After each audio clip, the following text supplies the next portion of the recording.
generally. Should we talk about some more fun things again? Let's start with what's going on this month in Dynamics 365 Customer Insights Journeys. Yeah. So this will start with the caveat that it says it's available, but it might not be available for you just yet, as we've experienced a lot this month. So generally stuff ends up on this list when it's kind of hit the first possible environment it possibly can in the world, and you might not see it for another month. So get excited, but don't get too excited.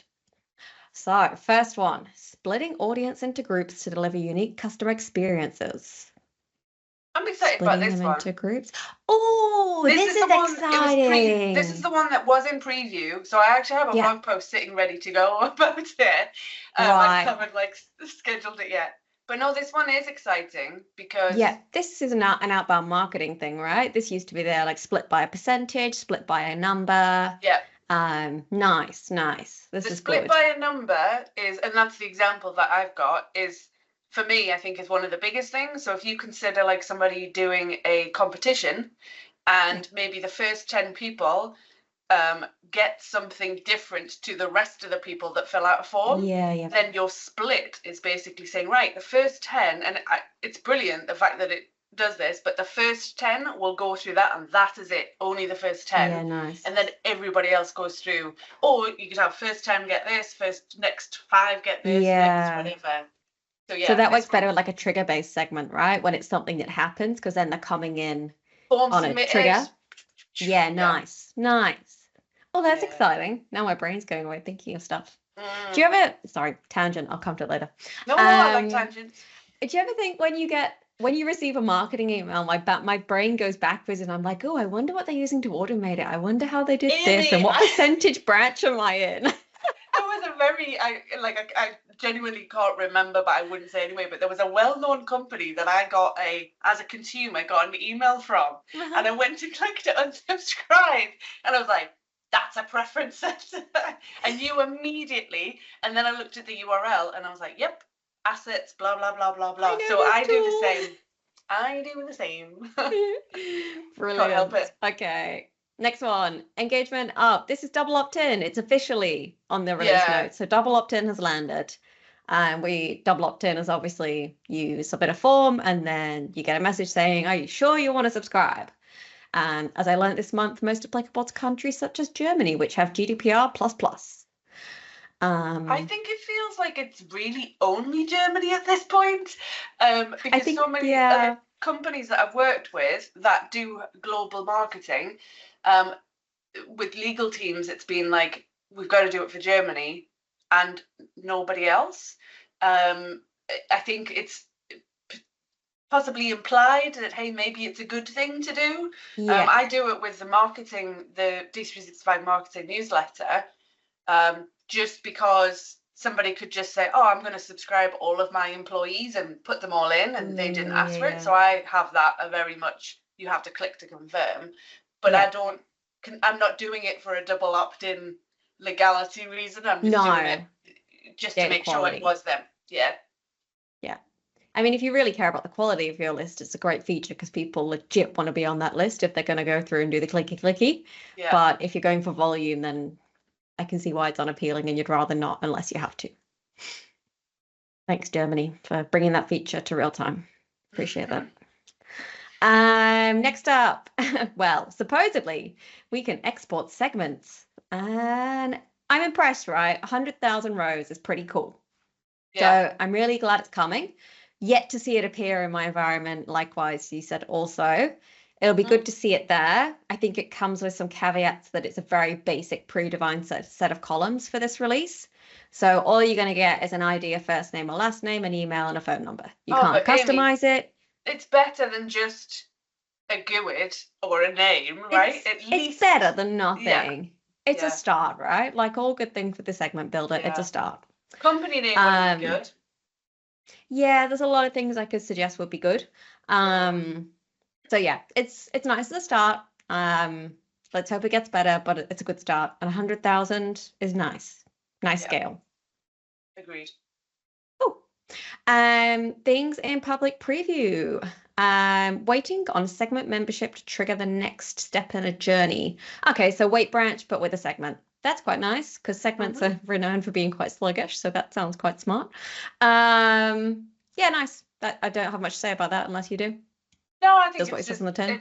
It's an extra thing in the journey creation that is helpful for some. Yeah, no, it's good. Another possible way to do things to confuse everyone. Yeah. No, I think it's good that I think it's good that they're adding more and more things to the different actions. Yeah. I think that's it for November, right? Oh wait, we have some enhancements. I love that word, enhancements. Well, this flips what we said. It doesn't make it untrue what we said in our last chat.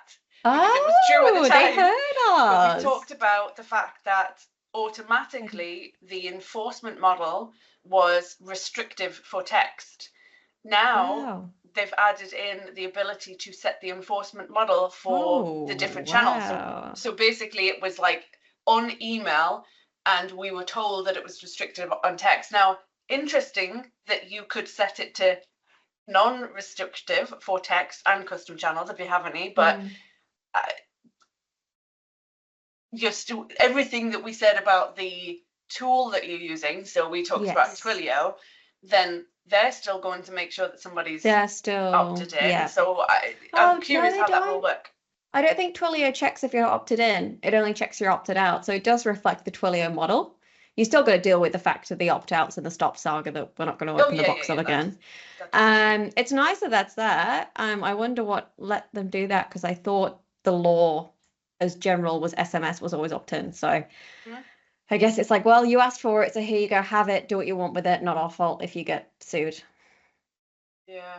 Now the next one, I know somebody that is probably very excited by, because you pushed for this a lot, which I think is brilliant. Times. Yeah. Yes. So tableless forms. I had no idea why on earth. Yes. So I learned this because of a customer. Otherwise, I would have no idea what on earth this is. Yeah. So the new marketing forms, the real-time marketing forms, the layout is controlled using tables, which is nice because it's really easy to control in the UI. You have full control of your spacing, your layout. From a designing with a WYSIWYG, it's lovely. For anything else, it's really, really bad. It's really bad for accessibility, really bad for responsive design. Generally, if you shove them in a website, it thinks it's a table and puts grid lines around it. It shouldn't be in a table. So there's now a little switch where you can say, take the tables out of my form, HTML, and it will be a lot better for everyone. Yay! Now, two things. So 100% this is pretty much always going to impact, so forgetting about now that can be turned off, but it would always impact a customer, because websites typically are built using divs and not tables. So therefore there are CSS styles for tables in somebody's style sheet, because where they have used tables, they've been very, very specifically for, like, hey, we've got a table we want to put in of all of our products or all of our services, so they've designed a table. So then as soon as you would put the real-time form in, it would say, oh, I will honor the style that you set on this website for tables. And then that's when you end up with these borders and like extra shading and all sorts of crap. Different formats, like nothing matches. It looks like dog. So it's basically like an sort of a no from a sort of design style aspect. Now I'm curious, because I haven't seen the feature switch yet for it, even though the version number that it says for November, I'm past that version number now. But I haven't seen it. Have you? Not yet. I've been told it's there and then been said, but it's not. I'm curious what it will do, and if you turn I'm terrified. Yeah, you have to be very, like, test in a completely non-prod environment, but with a copy of your production data, so you know what it does to your existing forms. I'm hoping there's some kind of field on the form that says it's using table as layout or not, and it's a default, so it checks. I don't think it will. I'm a bit scared. So yeah, apply with caution. Yeah. Okay. But that's decent for November. It's a decent amount of stuff. Once we see it. Yeah. All right. So should we have a chat about lead scoring? What's a meaty topic for the day? Meaty topic for the day. Scoring. That's meaty. All right, so let me share my screen. I know someone who knows lots about lead scoring. It's you. Well, this has been out in real time. I would say a year plus. Yeah. So this was one of those features that was straight to generally available. There was no opportunity for feedback. There was no like, hey, it's private preview, public preview, like tell us what you think. And everybody was crying out for like, hey, you're wanting us to go to real time, but we need lead scoring. So there's been a feature switch that you could turn on for a while. And what happens is when you turn that on, it basically changes the lead scoring link in the navigation to take you to real-time lead scoring. Yeah.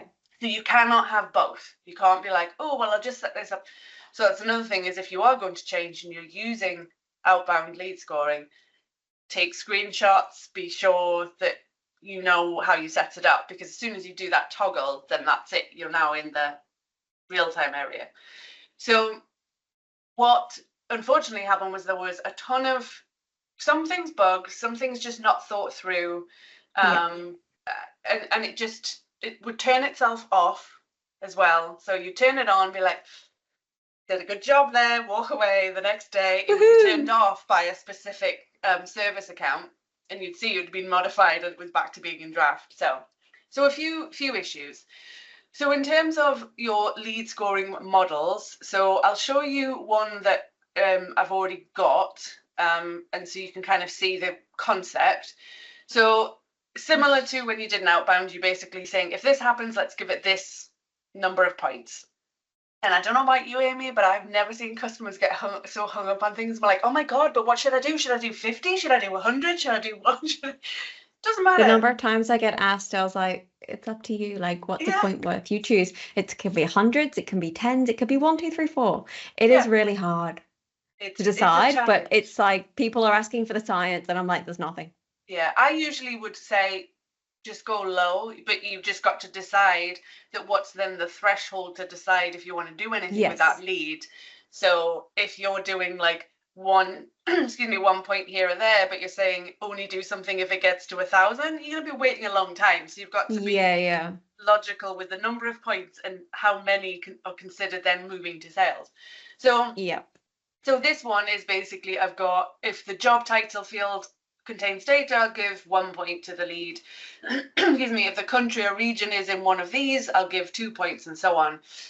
The thing with the forms that I would typically suggest is people have said, oh, well, but if it's this form, I want to do this, and if it's this form, is to try and like pare down as much as possible and only use specific, like have 1 or 2 forms that you actually name, because otherwise every time you add a new form, you're gonna have to come back in to name it.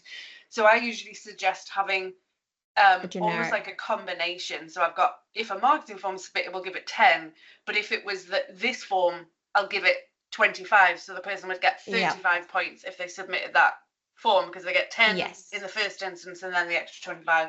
So bonus points for the high value forms. Exactly. So your new business inquiry, your contact us form, something that needs sales to jump on it straight away. So we give it a higher value. We can do negative points. So if email consent wasn't given, basically the trigger when you send an email and it doesn't go to them because they didn't consent, I would take off points. Or email feedback loop. Dumbest term. It's basically when you get an email and you mark it as spam. Oh, I didn't know that. That's embarrassing. Yeah. So something like that. Okay, I would take away points, that sort of thing. Now, some of the challenges, you know, when you're building a segment and you use related tables, and then when you look at the segment, you can see the path that you set, and you can edit the path. Not the same. You have absolutely no way of knowing that actually I'm using, in this section right here, group 8, the check-in related table. Oh, yeah, okay. So they completely missed all the visuals on the pathways. Yeah, so now you look at it and you'd be like, oh, okay, event type is webinar, event start date. So I've basically gone through to see if somebody has a check-in, but I'm using the event that's related to the check-in to see if... So they've attended a webinar, right? Yeah. So if somebody's got a check-in record, rather than that they just registered, because if somebody registers, doesn't actually mean that they bothered to spend their time watching the webinar or joining it. So so things like that are a little bit, obviously you can ignore the last one. And the only way you can see is if you go to edit mode, right? That one's going away. Well, Amy, no, you can't. No. No. And that brings me on to my next step of negativity. Sorry. But wait, we can wait. The last point. Ooh, December the LinkedIn lead gen. There's been a blog post today showing you how to build your own LinkedIn lead gen from Microsoft. Yes. It tells you all about dealing with the authentication. The lady who did it, Janelle, absolutely lovely girl. She spent ages trying to get it sorted, apparently. And she's done all the hard bits, like the authentication, to basically hit a flow for you. Do what you want with it. I have so really excited to try that. Tuesday. Yeah, I saw, actually, I think it was last night that I saw it. Yes. And then I flagged it, yeah. So there is hope for that. It will look a bit different, but there is hope for that guide on there. Yes. Yeah, I was impressed with that. Now, here's the thing. This is what happens when you put it in, you basically stop it because you want to edit it. So you can edit as many times as you want, and what happens is when you then restart it, it recalculates what the current thing is, and that's great, because then that means that if you've got your scoring wrong, or you're like, well, I want to give more, I want to add additional things, you can have up to 30 groups, by the way. No, 30, 40. Please tell me it's a round number, not like 31 like it was last time. What was it, 45? 19 or 12? Something like that? No, it's about 40, I think. It's on the details about the functionality. But yes, it definitely used to be about 11. Yeah, it was a really odd number, and I couldn't do it. It made me twitchy. I'm out. So if you want to change it, that's great, because then when you restart it, it goes off and recalculates, and that's brilliant. Here's what happens, Amy. So you have what we're on now, which is the lead scoring model record. And then related to that, when a lead is found that matches any of the criteria, they will get a lead score record, right? Yeah, and there's multiple. Now, what then happens is, so you've got an active lead scoring model with active lead score records, right? That are then linked to each lead. You stop this, it takes the lead scoring model record, makes it inactive, but all of your lead score records are still active, and they do not change. So then you make your changes, you make it live, and then it has this new one that is now active, but then it creates a new lead score record that is also active for each lead. Now, on the lead, so I'm coming to why this is an issue. On the lead, ignore this top part for a section. I'll explain. This is my trying to figure out something. Yeah. So on the lead, you've got a lead scores tab that is there by default, and this subgrid, by default, it shows active lead scores. Now, if I look at inactive, then I'm pretty sure I should have quite a few. Oh, no, because I think I deleted them. But what you'll have is inactive ones that will show for, active ones that will show for all of the other ones. Oh, hang on a second. Let me try. Is it this one? I'm sure that I would have more than that. Anyway, so what that then means is, out of the box, there is no total lead score on this lead record.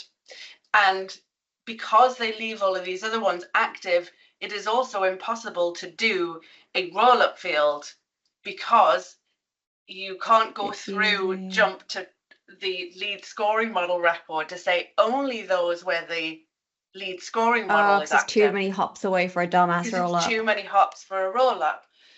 So what annoyingly, the only way to do it is the person that is making the changes to the lead scoring model is to then go off and either have a flow that they run, or export the records, set the value to inactive, and then import them, and then you could have a roll-up. It is, for me, a massively missed point, is marketing are doing it and setting it up, but who the hell are working on the leads when they reach a certain score? Sales. Yeah. And sales shouldn't have access to the marketing app to like I need to know in a list of leads what's the highest priority, right? It's massively This has been my limitation with lead scoring. Like, I love the idea of there's multiple models, but then there's no way to look at the raw view without creating stuff, and it gets very confusing and it's too much complexity almost. So when clients ask me, I always suggest like try and use one model, and then we'll create fields and we'll put it on the leads, because then you can create your views and do your happy days. Yeah. Good health warning, very good health warning. Definitely build something to get rid of it.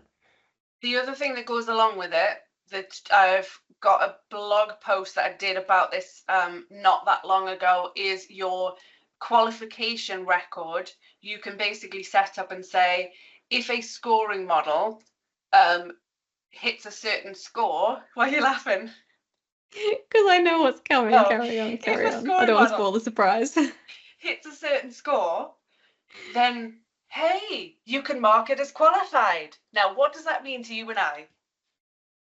What does it mean if you qualify a lead? It would qualify the lead. It would qualify the lead and convert it into an opportunity. But tell me, Megan, is that what happens? Tell me. No, all it does is it basically sets a field that's called marketing qualified to yes.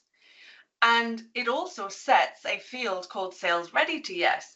That field is only used in the lead to opportunity marketing sales process. But no one ever uses. Exactly. Because again, it's the salespeople that then would be saying, oh, it's sales ready. Yeah. They don't use that in their apps. So A, it doesn't qualify, and B, it's pointless because that's all it does, which only would benefit anyone if they were in the marketing app and looking at a lead. I mean, for me, I'm looking at rolling this out for a customer and combining it with the sales lead scoring predictions. So using the score, putting it on the lead, and it might change a field, and then you drive the automation off that field being updated. You can then actually trigger the lead assignment rules using that field as well, which could be quite nice. But you are going to have to do. Oh, I've just written it. So it becomes a point where you start locking into the sales functionality and going, okay, thanks marketing, good try. I'll go and use the real stuff now to finish the job. Yeah. It's nice that they're not rebuilding things twice, but I was quite disappointed that was the only options for qualification. Yeah, hopefully it's an area for growth. There is a big white box at the bottom, and there is a button for share your ideas. So maybe that's we'll get back to this later after we've killed your event portal. Oh yes, so anyway, lead scoring out next week. That I've used the lead scoring model table to be the thing that looks at the assignment of the lead as well. Nice. So still trying to tie it in and saying you could still use your lead scoring, but you're right. It's still valuable. Yeah. So let's talk about event portals. One more question though. Oh. Is it ready? Do you trust it? Would you use it for a customer now? I have about 3 or 4 customers that are using it. Nice. Okay. Now, nobody yet is using it to say, let's automatically assign a lead. However, one of my customers, we've got a flow that runs daily, finds all leads that are in a specific stage of their custom BPF, their business process flow. And then says, oh, if they're in this one, move them to this one. If they're in that one, move them to that one. So that it does move them across the BPF, because then that does make a difference in their scenario. That would be a nicer thing as well, to change the stage, the business process flow stage. That's what that's a nice what it's doing. It's visual as well, rather than no one checks fields, but if you check the stage, it's a bit more visual. Yeah. And cool. It does assign to different teams. It doesn't pick a specific round robin person. So it says, if it's owned by this, specific, move it to this. Yeah. So what if you tell us the final bombshell? Sky is falling news. Yes, the final bombshell of the day meeting session. Delightful hour of.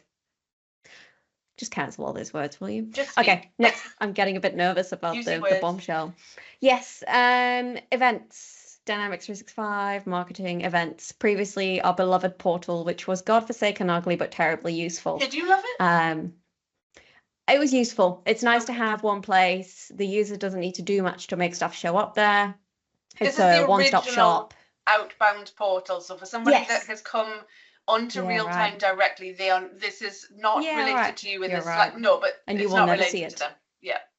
There used to be a nice little website that appeared that was based on a portal that showed all your events and hosted all your registration pages and forms. So as part of the outbound marketing transition, obviously events is staying. It's the same table. We've got this concept of real-time events, but the table's the same, the structure's the same. Nothing's really changing much there. But all the services attached to outbound that help with the event side are being turned off. Like, it's not like they're deprecated, they are dead, like turned off, lights out, goodbye, end of life. So someone is in a server room and just goes click and then just walks away and locks I literally the door. like it throws like a mat behind them, like yeah done. And that means that anyone using the marketing events portal, it will no longer work. You will be able to look at events in a list that will still serve up. Registration will not work. It's basically completely useless.